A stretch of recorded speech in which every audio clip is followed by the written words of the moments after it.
around again. It's really annoying. There's a reason why I didn't use it in the first place, is because it was all grainy or there was skipping, so it just becomes really annoying. But with my phone, I don't have this issue. So yeah, I'm opening up Q&A so people can talk, but the premise is always going to be this: you can't lose your salvation. We need to understand that, you know, there are things that are essential to Christianity that we must believe. And then there's things we can be, content in, of course, talking about, but not necessarily, departing fellowship on, right?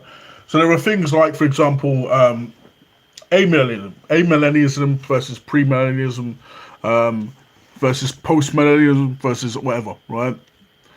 These are things that we can, engage in discussions about. These would be things that are secondary or tertiary. I would argue they're tertiary. Secondary, right? Infant baptism. Is it true or is it false? Right? So that's another, sort of thing that would be secondary, but not primary, as it's not really dealing with the doctrine of soteriology. But when it comes to what it means to be saved and salvation, that is going to be primary. Meaning that at a certain point, Christians have to break fellowship because, and we've got to be very clear with it, because one of us is preaching from a different hymn sheet. Because what then am I telling the believer? Right? Now, sure, you can hear, about Christ from a non-believer. You can hear about Christ from a Pentecostal. Right? But if I go to your church and you're preaching things like I can lose my salvation, what gospel is that? What gospel is it? What is the good news? Well, the good news is, as long as you keep maintaining good works, then you'll be saved. That's not the good news, my friend.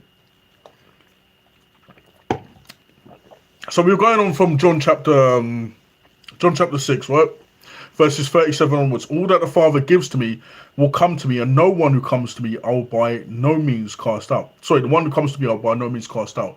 We can have security that Christ will not cast us out, because he says that himself. Why would I believe anything other than what he says? For I have come down from heaven not to do my own will, but the will of him who sent me. This is the will of the Father who sent me, that of all he has given me, I should lose nothing, but should raise it up at the last day.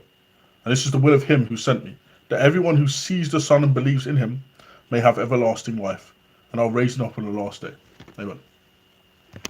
Let me, 1 minute, let me do something actually.